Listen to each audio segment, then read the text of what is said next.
Qué peligroso es darnos por vencidos. Qué peligroso es tirar la toalla en la vida cristiana. Qué peligrosísimo es desanimarnos. Qué peligroso es.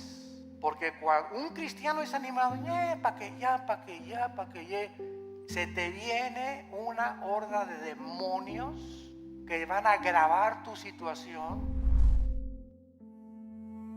¿Qué es la fe? Y vamos a tratar de desarrollar este tema que considero que tal vez es de lo más importante que existe elementalmente en la doctrina cristiana para poder comprender qué es la fe. La diferencia entre creer simplemente o la simpleza de la credulidad y la fe bíblica, que son totalmente opuestos. Dice Hebreos 11:6, pero sin fe es imposible. Esta palabra imposible significa que no existe ninguna otra manera de agradar a Dios. Ya sea que cuando yo obedezco el mandamiento, maridos, amen a vuestra esposa, la amo porque por la fe que Dios me ha puesto y me ha dicho que yo tengo que hacerlo. Si mi motivación no es la fe, no sirvo. Cuando yo doy dinero a la obra de Dios, tiene mi motivación que ser por fe, agradando siempre a Dios. Amo a mi esposa porque quiero agradar a Dios. Amo a mi esposo porque quiero agradar a Dios. Doy porque quiero agradar a Dios. Siempre la fe tiene que estar detrás de nuestras acciones. Y si la fe no está detrás de nuestras acciones, no estamos agradando a Dios. Es imposible. La palabra imposible, insisto, significa que no hay posibilidad alguna de agradar a Dios de otra manera. Fíjense qué importante es esta conferencia. Y a continuación dice el Espíritu Santo, porque es necesario o es implícito que el que se acerca a Dios, ¿cómo nos acercamos a Dios? Creyendo que Él existe. Si tú te pones hoy en la mañana a orar, Señor, te pido por mi hija, mira que tiene 3 días que se fue mi hija. Oh Señor, no tengo trabajo. ¿Tú crees que te estás acercando a Dios con fe? Bueno, primero tranquilízate, cálmate, tómate un chocho tal vez, ¿verdad? Para que te aplaques. Pero en un estado emocional donde está, Señor, por favor, etcétera, etcétera, es como si dijeras a Dios, tú no puedes, Señor, contestarme. Estoy lleno de aflicción y tú no puedes realmente contestarme. Pero yo me acerco a Dios y le digo, Padre, te doy gracias porque mi hija está en tus manos. Te doy gracias porque el trabajo que tengo por delante está en tus manos. Y gracias, Padre Santo, porque descargo mi corazón y al levantarnos de la oración creemos que Dios nos escuchó. Pero si tú te levantas después de orar con la misma aflicción, con la misma tensión, con el mismo estrés, con la misma ansiedad, vuélvete otra vez a hincar, porque no has agradado a Dios. A través de la oración, cuando nos acercamos a Dios, tenemos con nuestra acción, después de estar en la presencia del Rey, creer que realmente Él nos ha escuchado. Y además hay que creer otra cosa, que Él es galardonador. O sea que Dios nos va a recompensar todo vaso de agua que nosotros demos. Un simple vaso de agua a cualquier persona en el nombre de Jesús. Dios no es olvidador ni deudor para olvidar lo que Él nos tiene que dar, para bien o para mal. Muy bien, vamos pues en el versículo 1 a tratar de encontrar alguna definición que nos ayude a sentar nuestras bases de qué es la fe para comenzar a construir arriba del versículo 1. Es pues la fe la certeza. La palabra hypostasis, que se tradujo certeza, es sustancia. La fe es una sustancia, es algo real, es una seguridad. ¿De qué cosa? De algo que viene. De algo, no de algo que tienes ya, porque si lo tienes ya, ya no es fe. Entonces la fe está relacionada con el futuro. Siempre con algo que no tienes y que viene. Y que tú tienes que estar seguro que viene. No tengo trabajo ahorita, tengo 3 días sin trabajo,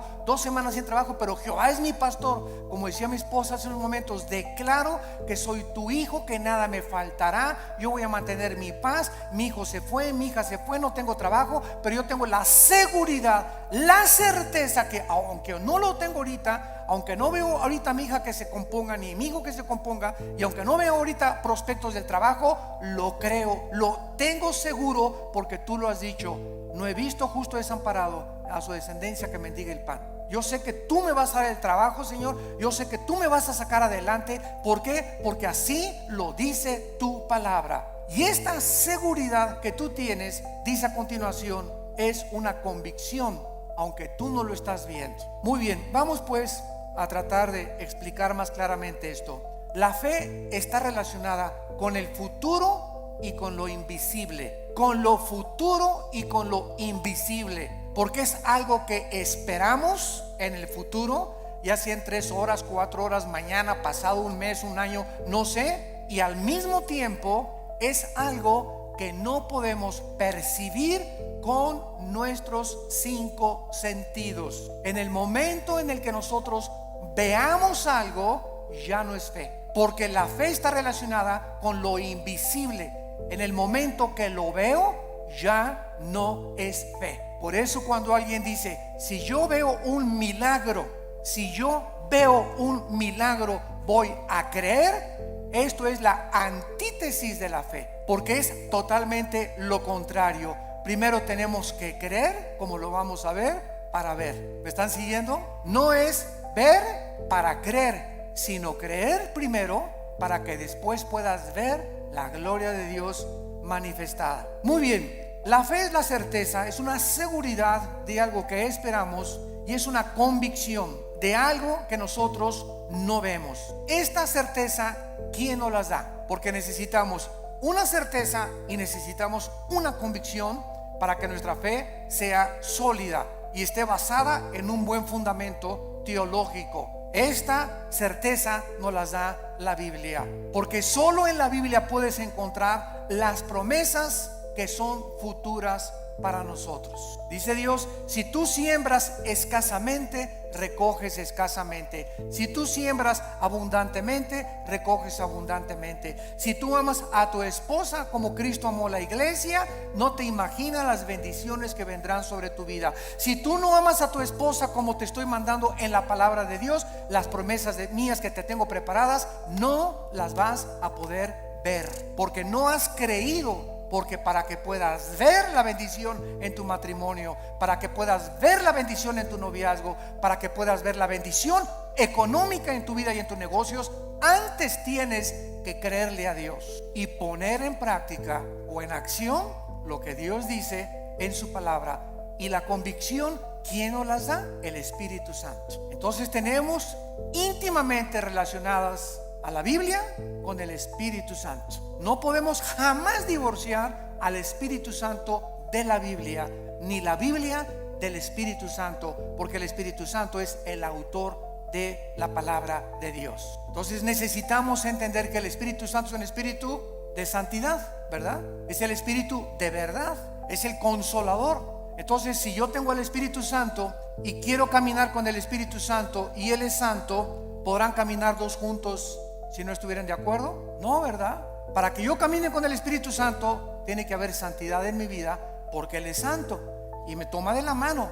Pero el momento en el que yo camino sin santidad o comienzo a caminar en pecado en la vida, inmediatamente rompo mi comunión con el Espíritu Santo. Me suelta. Es tan sensible como una paloma el Espíritu Santo. Inmediatamente vuela, no se hace a un lado y me encuentro caminando yo, creyendo que Dios está conmigo, creyendo que el Espíritu Santo está conmigo, y estoy caminando en la carne. Es lo que se llama caminar en la carne. Y la carne es muy consagrada, ¿eh? La carne es muy religiosa. La carne adora a Dios y por acá y por allá, y sin embargo podemos hacer muchas cosas sin la ayuda de Dios en nuestra vida. Muy bien, veamos ahora que entonces la fe está relacionada con dos realidades eternas e invisibles, con Dios y su palabra. La verdadera fe bíblica está limitada a la Biblia. En otras palabras, hace algún tiempo recuerdo que unas personas me dijeron: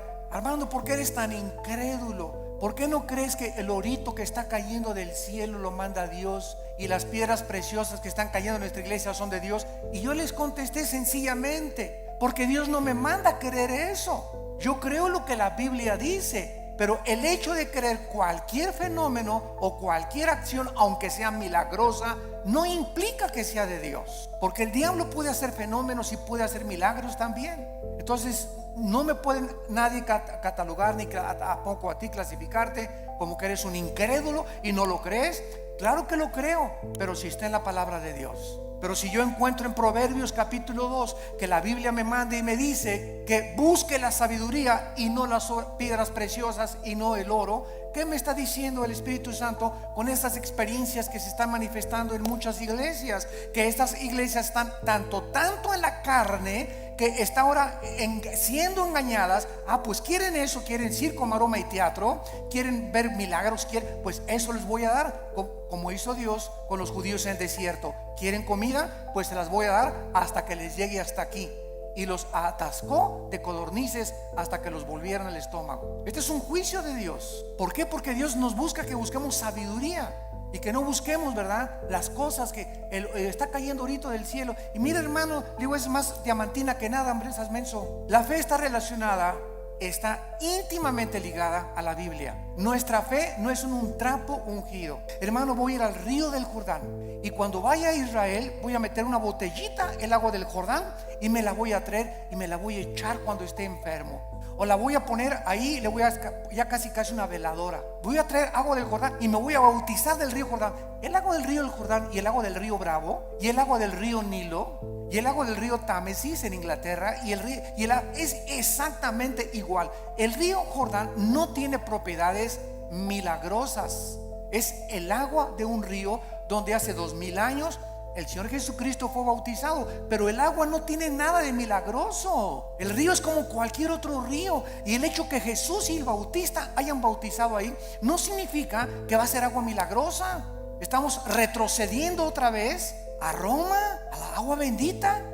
Antes entraba a la iglesia y le metía la mano porque agua bendita, porque le hicieron así y le atribuían propiedades milagrosas. Esto se llama hechicería. Esto es vulgar hechicería. Atribuirle a un objeto, a agua, trapitos o cualquier cosa, poderes milagrosos. Esto es hechicería. Los brujos usan cosas y collares y amuletos, talismanes, patas de conejo. Todo eso está relacionado con el mundo del ocultismo, no con la Biblia. Y les hablo tan claro como el azul del cielo hoy en la mañana, sin tapujos y derecho y a la yugular. Ya no podemos andar con rodeos. Ya no podemos andar diciendo que tenemos que hablar al pan y al vino. Tú tienes que entender ya claramente qué es la fe, y ya no estar poniendo un objeto como hace algún tiempo.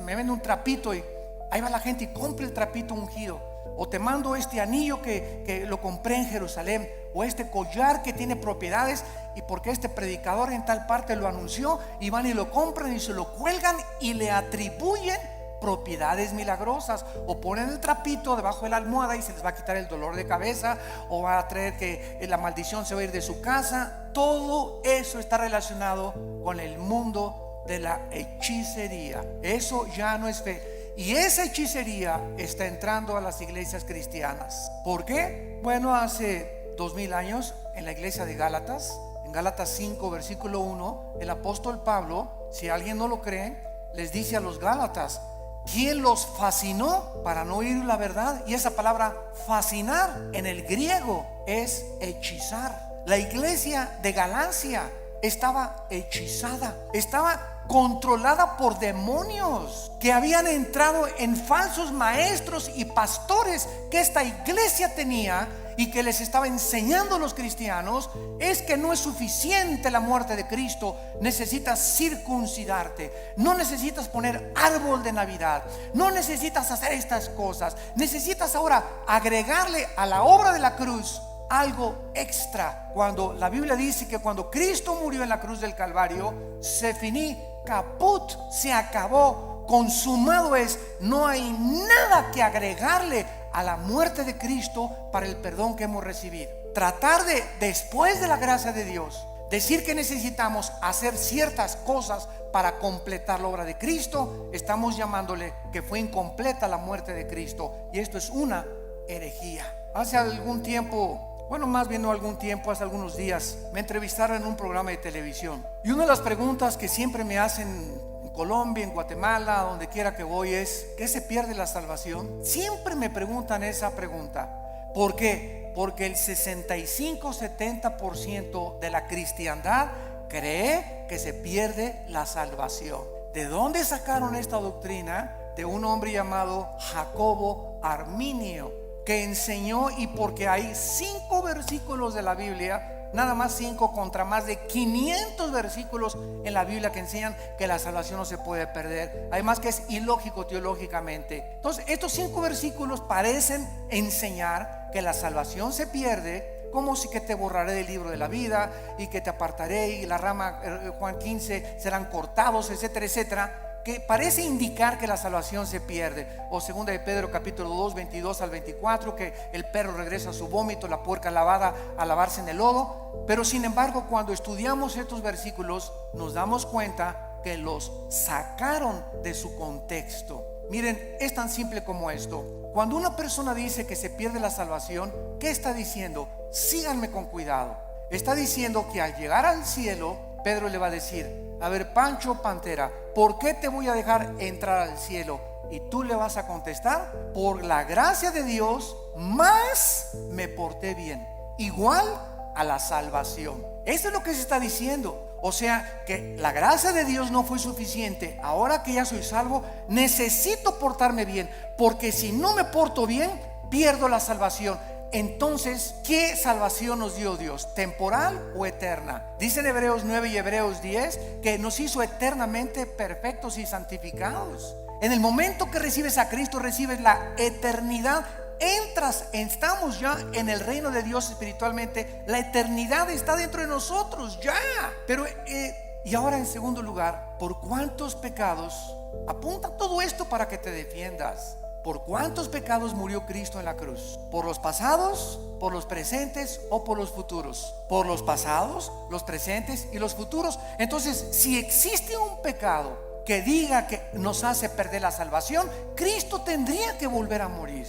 Cristo tendría que volver a pagar por ese pecado que te hizo perder la salvación. Porque la muerte de Cristo solamente te perdonó los pasados, pero los que tú cometas, tú eres responsable. Y si hay alguno que cometas, entonces Cristo tiene que volver a morir. Y entonces ya Cristo no murió por los pecados pasados, presentes y futuros, sino solamente por los pasados. Porque los que estás cometiendo, tendría Cristo que estar muriendo muchas veces para estar pagando por ellos. Ahora, si tú cometiste un pecado que te hace perder la salvación, la pregunta de los 64,000 pesos es: ¿cuál es, Pancho? ¿Qué pecado nos hace perder la salvación? Dice 1 de Juan: la sangre de Cristo nos limpia solo de algunos. Eso dice: ni el homosexualismo, ni el divorcio, ni el transexualismo, ni el robo, ni el crimen, ni el asesinato. Ninguno de estos pecados es el pecado imperdonable. Ninguno de estos pecados es la blasfemia contra el Espíritu Santo. El único pecado que no tiene perdón no lo pueden cometer los cristianos, solo los no cristianos, que es la blasfemia contra el Espíritu, rechazar la gracia de Dios. Hechos 7, 51 y 52, que es el pecado que cometieron los fariseos, que después de ver, después de oír al Hijo de Dios, después de oír la aplicación de la palabra: no te quiero, no te quiero, no te quiero. Pero un cristiano, 1 Corintios 12, 2, no puede por el Espíritu ni siquiera blasfemar o maldecir al Espíritu Santo. Antes de ser cristianos, todos blasfemamos el nombre de Dios. Todos blasfemamos contra el Espíritu Santo antes de ser cristianos, ¿no es verdad? Todos cometimos pecados tremendos. Ahora, cuando nos muramos, otra pregunta: cuando nos muramos, ¿cuántos van a morir perfectos? ¿Dónde está San Anastasio por aquí? O Santa Rita de Casia. Cuando muramos, vamos a morir en pecado. A lo mejor hoy en la mañana le grité a mi esposo y me muero a las 2 de la tarde, ya me morí en pecado. A lo mejor hiciste una mentira a las 3 de la tarde y te da un ataque al corazón a las 7 de la noche, ya te moriste en pecado. Te pasaste un alto, ya te moriste en pecado si chocas. Todos nos vamos a morir con algún cierto de pecado, pero esos pecados ya fueron puestos en la cruz del Calvario. Entonces tendríamos que ir al purgatorio para pagar por esos pecados con los que morimos y no los pudimos confesar. Todo esto es absurdo y irracional teológicamente. Y podemos continuar así con los pactos, con la gracia. ¿Qué es la gracia, no? Entonces, decir que se pierde la salvación es decir que es la gracia más portarme bien o hacer buenas obras para poder entrar al cielo. Y la fórmula está equivocada totalmente. Estás reprobado químicamente en la teología. La fórmula es la gracia más nada igual a la salvación. Las buenas obras que nosotros hacemos no son para salvarnos. Ya Cristo pagó por todas mis malas obras pasadas, presentes y futuras.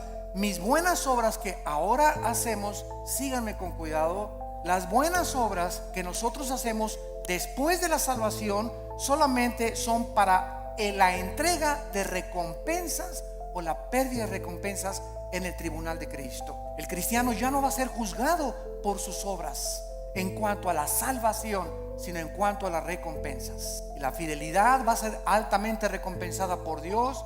Un vaso de agua que hayamos dado, lo que hemos hecho en el nombre de Dios, pero no está relacionado ya con la salvación. Ya hemos sido justificados por la fe, ya hemos sido santificados y ya hemos sido glorificados desde antes de la fundación del mundo. Tenemos que desenterrar otra vez la doctrina de la salvación en el siglo XXI y volverla a enseñar claramente, porque el pueblo de Dios, en los errores en que está cayendo, es por no tener bases teológicas firmes, doctrinales, de una doctrina elemental como la gracia y la salvación. Y por todos lados, porque todo el mundo lo cree, yo también lo creo. Demuéstramelo con la Biblia y lo voy a creer entonces. Pero no voy a creer que porque todos creen que se pierde la salvación, yo voy a creer que se pierde la salvación. Yo te lo demuestro y se los dije en la televisión.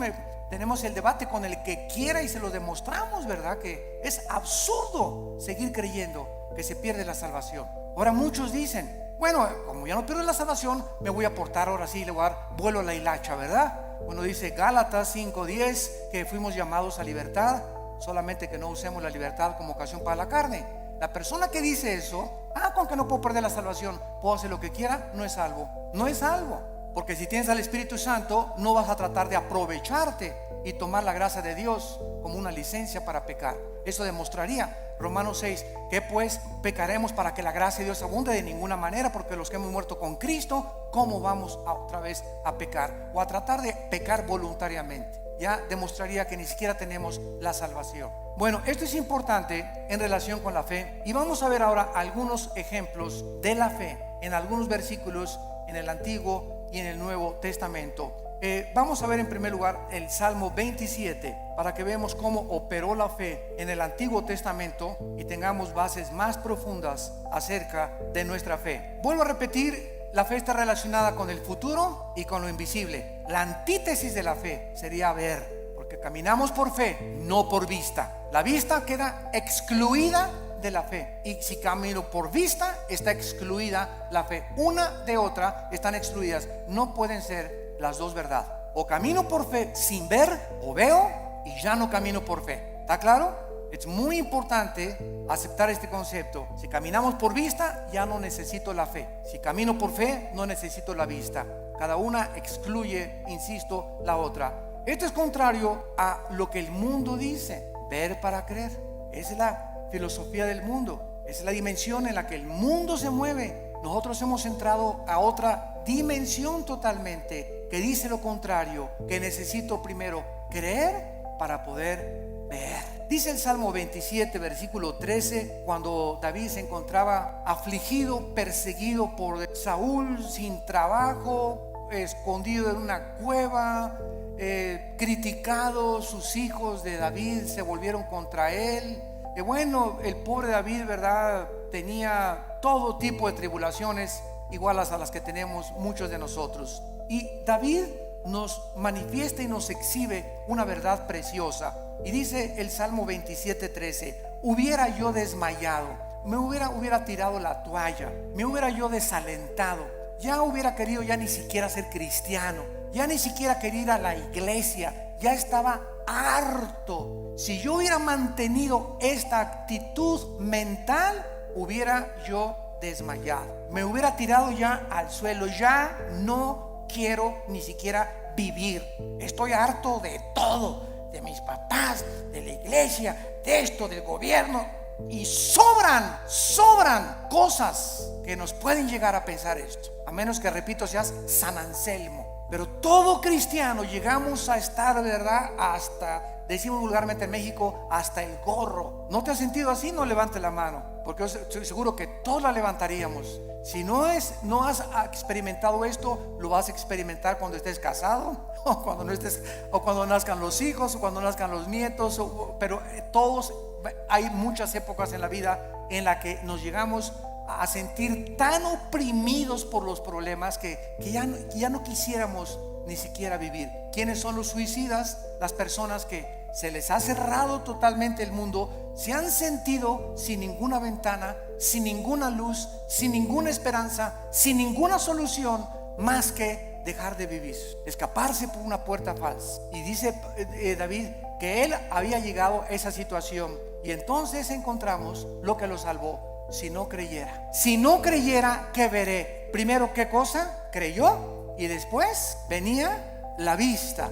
Si yo no hubiera creído que voy a salir de esta situación y que Dios me va a mandar otro esposo, otro novio, que viene el trabajo, si yo no hubiera creído en las promesas de Dios, ya desde cuándo me hubiera aventado desde el puente hasta abajo. ¿Qué es lo que nos sostiene? Creer lo que Dios nos ha dicho. Esa es la fe, lo que nos ha dicho en su palabra. Hubiera yo desmayado si no creyese. Y dice 1 Pedro 1:5 que somos guardados por el poder de Dios mediante la fe. En otras palabras, cuando nos encontremos así, y créame que muchas veces al mes yo llego así en la noche, en la mañana cuando me levanto, con el Señor, cansado, ¿verdad? Con problemas, presiones emocionales, el mundo, el petróleo, la caída del dólar, problemas aquí, problemas allá, familiares. Bueno, sobran cosas para desalentarnos en la vida, sobran cosas para amargarnos, sobran cosas para desilusionarnos. Entonces ahí es cuando, en lugar de que te desmayes y te rindas y digas, tiro la toalla, me bajo del caballo, ya no quiero, andamos así con el caballo, cayéndonos del caballo, en ese momento recuerdo, oh Señor, tú eres poderoso, tú eres grande, soberano, y comienzas a sentir otra vez en el caballo y agarras las riendas. Señor, aunque no lo vea, y aunque vea todo que se está cayendo y no vea soluciones y vea el cuadro oscuro a mi alrededor, oh Dios, yo sé que tal vez hoy en la tarde o mañana veré tu bondad. Me vas a sacar del pozo de la desesperación, me vas a pintar un nuevo futuro, vas a solucionar mis problemas, y por eso sigo en mi caballo y rajámonos, pinto, échele velocidad y vamos adelante. No te me rajes, México lindo y querido, no nos echemos para atrás. Vamos 2-0, puro gringote de 1.90, 1.95. No, ya no la hacemos. ¿Cómo que no la hacemos? ¿Cómo que no? Ya, dile, ¿cómo que no la hacemos? Y eso de veras nos infunde ánimo, porque es un cuadro físico de lo que espiritualmente debemos hacer nosotros. Crecernos al castigo. Ya en el trabajo y nadie me quiere, y me dicen risitos de oro, pero tengo nariz de corcholata. ¿Sabes una cosa? Bueno, ¿por qué comenzamos a sentirnos así? Porque estamos viéndonos en el espejo, porque estamos viendo la situación, porque estamos caminando por vista. Olvídate y desconéctate de lo que ves y lo que por tus 5 sentidos entran, y conéctate con la palabra de Dios. Diario ven a la Biblia en la mañana, cargar las pilas, la energía, chupa la fuerza espiritual que Dios tiene para nosotros, que es la que nos va a sostener. Nos separamos de la Biblia y nos vamos al suelo. Hebreos 11:27, otro ejemplo en el Nuevo Testamento de Moisés. Hebreos 11:27 dice así: por la fe, por creer lo que Dios había dicho. Porque la fe nunca la desconectemos de la Biblia. Por creer lo que Dios ya había revelado en su palabra en el Antiguo Testamento, Moisés dejó Egipto. Si él hubiera sido guiado por sus emociones, vean ustedes, el temor, que es el más grande enemigo de la fe. El temor es la antítesis de la fe, es lo opuesto de la fe. Si Moisés hubiera dicho, el rey, si me voy me va a mandar los soldados, me mata, me corta la cabeza, él es el emperador de Egipto. Pero Moisés no vio al emperador de Egipto, no el temor que comenzó a meterse, porque el temor así entra como la termita, ¿verdad? Y nos comenzamos a sentir así que, y el temor, y comenzamos hasta a sudar frío, y comenzamos a temblar por el temor, y saldrá esto, y saldrá de la operación mi abuelita, y dejamos que nos domine esta emoción. Comenzamos a alejarnos de Dios y comenzamos a perder el poder de Dios que está viviendo por fe. Moisés dijo, antes de tenerle miedo al faraón, antes de tenerle miedo a su abogado, antes de tenerle miedo a mi suegro, antes de tenerle miedo a mi ex esposo, antes de tener miedo, de nada ni de nadie en este mundo tengo temor de Dios. Y eso fue lo que hizo Moisés. No vio el temor del emperador, los ejércitos que tenía, y dejó Egipto. No fue gobernado por el temor, sino creyó lo que Dios le había dicho y venció sus emociones, porque se sostuvo como viendo físicamente a Dios. Eso dice, este está en 3 Pancho 3:1. Porque se sostuvo viendo algo que no se veían con sus ojos, ni se experimentaba empíricamente con sus 5 sentidos. Se sostuvo por algo que nadie podía ver, pero él sí podía ver, y podemos ver los cristianos, que es a Dios, viendo al invisible. ¿Con qué ojos lo vemos? Con los ojos de la fe. Es un par de ojos que el Espíritu Santo nos ha entregado, que el mundo no tiene. Vemos no lo que vemos, vemos las cosas que no se ven, porque las que no se ven son más reales que las que se ven. Esto fue lo que hizo que Moisés se pudiera sostener. La fe nos capacita para ver lo que el mundo no puede ver. No hay trabajo, no hay esto, no hay aquello. El mundo, terremotos, se cae. Ahora que fue el terremoto de Japón, no sé si vieron ustedes un video de los muchos que han pasado, que primero el terremoto, el tsunami y el puntillazo, la fuga de gas radioactivo.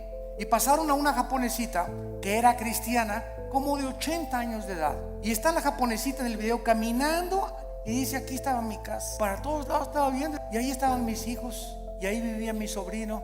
Y se queda la japonesita como de 80 años de edad, sin nada ni nadie en el mundo, ni una cobija donde acostarse. Y se hace así las cabezas y dice: pero tú me seguirás sosteniendo. Bueno, las lágrimas comenzaron a caer de mis ojos. Pero fue así una cosa, ¿verdad? Para poner una película.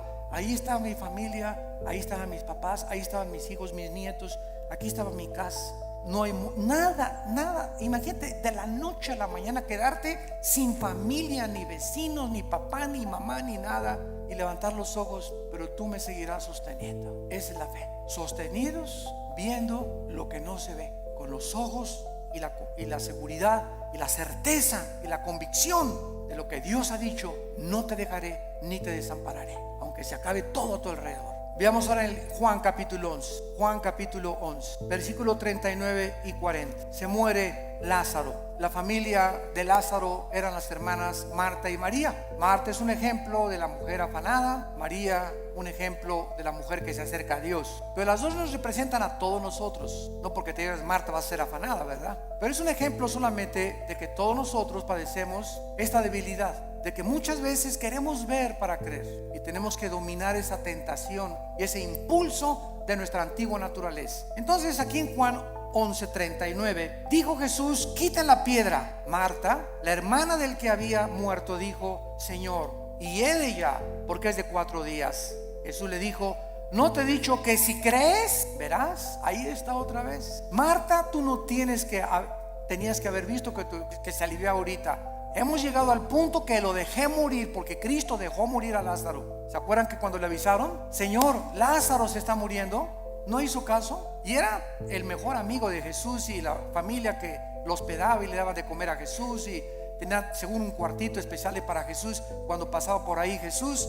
Y no hizo caso Jesús, y Lázaro se murió. Y ya que tenían 3 días, Jesús dice a los discípulos: vamos a donde está Lázaro. Y ahora sí, como decimos en México, ¿ya para qué? ¿Ya para qué? ¿Ya para qué? Pues ¿cómo que ya para qué? Pues eso decimos nosotros, pero no lo dice Jesús ni Dios tampoco. Y llega Jesús, los discípulos: ¿ya para qué, Señor? ¿Ya para qué? Ya pierdes tu tiempo. Y es que todo, dice Cristo, lo hice llegar a este punto, y te estoy haciendo llegar a este punto donde pierdas tu trabajo, donde tengas esa enfermedad, donde pases esto. Estoy llevando las cosas al extremo para que cuando estén en el extremo, ahí pueda yo ser grandemente glorificado por tu vida. Yo cuántas personas he visto que se enferman de cáncer y que son sanadas, y que dicen: Dios mío, hasta los médicos, pero esto es un milagro. Pero si no hubiera sido esa enfermedad, no hubiera sido glorificado Dios. Si no hubieras perdido tu trabajo y un trabajo te viene milagrosamente, ¿cómo podrías decir: Señor, solo tú pudiste haberme dado este trabajo? Fue un milagro. Así como ayer la selección mexicana fue un milagro que ganara, pero aquí no se mete, ¿verdad?, la fe. O sea, 2-0, decimos, ya al 2-0 yo ya iba a pagar la televisión, la neta. Dije: ya otra goliza. ¿Cómo nos vamos a levantar de un 2-0 con estos gigantones de gringos, verdad? Y te das cuenta, ¿no? Que, caray, digo, lo que no parece, se puede convertir en una realidad. Entonces muchas veces Dios deja que lleguemos a ese 2-0 y que parezca que todo está perdido. No está perdido, porque Él es Dios y Él es alguien que ha dicho: no te dejaré, desampararé, estaré todos los días contigo hasta el fin del mundo. Podemos, aunque perdiere mi padre y mi madre, con todo Jehová no me dejará, porque Él es nuestro sostén. Y le dice Cristo a Marta: si tú crees, vas a ver la gloria de Dios. Tenemos que ver espiritualmente para poder creer. La gloria no puede venir hasta que no creamos.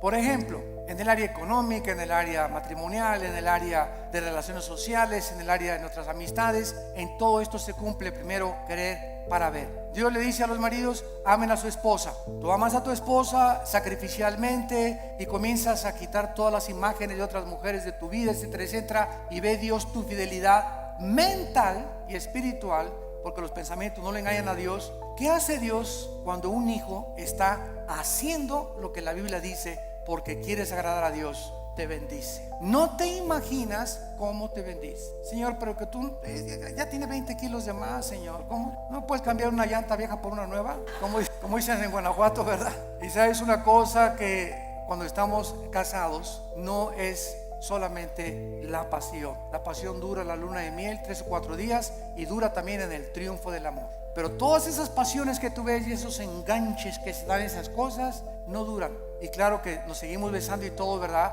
Pero entonces ya entras al matrimonio y ya entras a un nivel donde no solamente es pura pasión, hay problemas y bajadas, y comienzas a entrar a una madurez donde maduras con tu esposa y te das cuenta que es una relación que tiene que durar toda la vida hasta que la muerte nos separe, porque está basada en un cordón de 3 dobleces, que es Jesucristo. Entonces ya no está basada tanto en el físico como en una relación espiritual, porque los matrimonios que duran son los matrimonios que los dos son discípulos de Cristo. Cuando dos caminan hacia Dios, es como un triángulo. Dios está en la punta del triángulo y aquí está el hombre y la mujer. Cuando el hombre y la mujer caminan los dos siguiendo a Cristo, cada vez están más cerca el uno con el otro, porque más cerca están de Dios. Y ya podemos vencer esas cosas de cámbiame, la verdad, pues que no vas a tener Miss México toda tu vida. ¿Qué querías, verdad? Que tu esposa te durara así. Tiene que llegar a los 50 años tu esposa, a los 60 años tu esposa.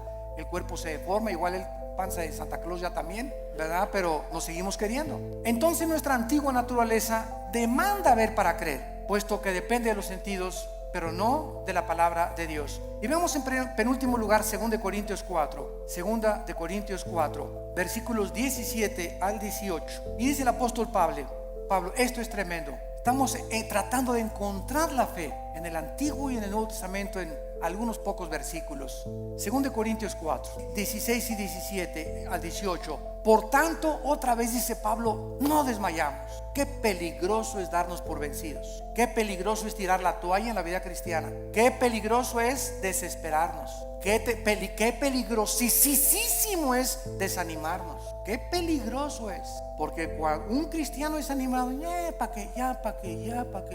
se te viene una horda de demonios que van a agravar tu situación. Se va a convertir en una cosa crónica en tu mente. Vas a comenzar a sufrir unas depresiones. Las personas que sufren de depresión continua, todos somos deprimidos de vez en cuando, pero cuando somos deprimidos ya 3, 4, 5 días deprimido, estás bajo ataque del maligno, porque el fruto del Espíritu es paz, gozo y amor. Porque has llegado a esa situación que estás así, que ni te toquen porque brincas, porque tienes una semana, 2, 3 semanas que te soltaste la palabra y comienzas a desmayar porque no estás aferrado a la palabra de vida.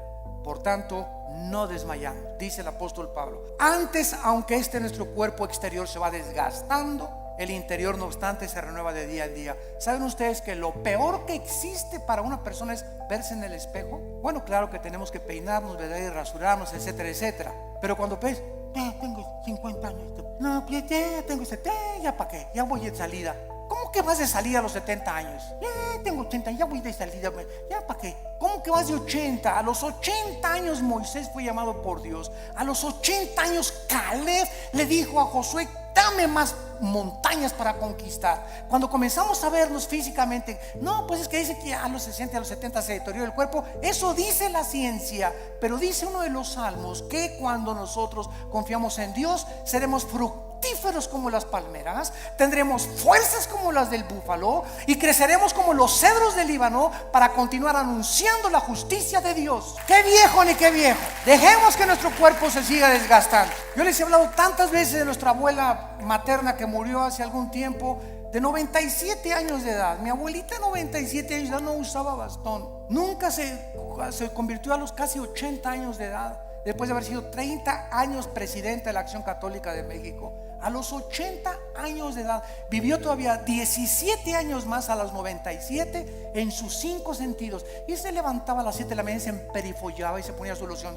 se cubría y todo, ¿verdad? Y caminaba era la loción famosa en aquel tiempo, ¿verdad? Y la más barata también. Y estaba a los estudios y la llevaba a los estudios en la mañana y en la tarde. ¿Ahora dónde vamos, hijito? Me decía a las 5 o 6 de la tarde el domingo. Le digo, abuelita, tú a tu casa y yo a la mía, le decía. Porque todavía se quería, traía cuerda a los 95, 96 años, traía cuerda todavía, porque a ver, y vamos a ver una película mejor de Walt Disney, ¿no? Y llévame a cenar. Abuelita, que me desgastas, abuelita, me debes más de 50 años de edad. Pero ¿qué era lo que la sostenía ella? Y que era nunca, siempre el gozo, siempre contenta, ¿verdad? Regañando a todos y por aquí y por allá. Se parece mucho a mi mamá. Ahorita usted la conocen, a la general, a mi mamá, ¿verdad? Sobre todo los que van a Liti. Pero esa es energía que necesitamos tener. Y no estar, ya tengo,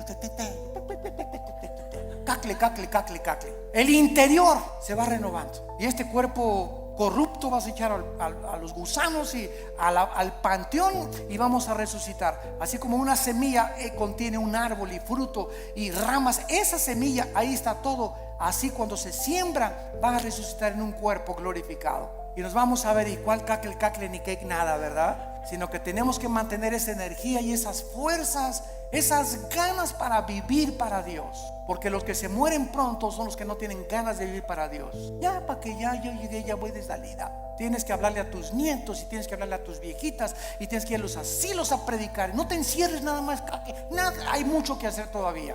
La energía la tenemos por dentro, y olvídate por afuera. No te veas en el espejo, ve lo que Dios está haciendo internamente con tu alma. Dice Pablo, porque esta leve tribulación momentánea, miren nada más cómo considera Pablo la vida. En primer lugar, los problemas, las aflicciones y los sufrimientos son leves. Dice Pablo, es como si un mosquito me hubiera picado. Todo lo que he sufrido, las pedradas, la persecución, me arrastraron, mis hijos me dejaron, a mi esposa las violaron, fui castigado por Dios. David y Pablo, todo lo que sufrió y lo encerraron en la cárcel, todo ha sido leve y además temporal, momentáneo. Porque Pablo no veía, y como un perro, pobre de mí, ya no me quieren ni mis nietos, se acuerdan de mí, ya nadie me quiere.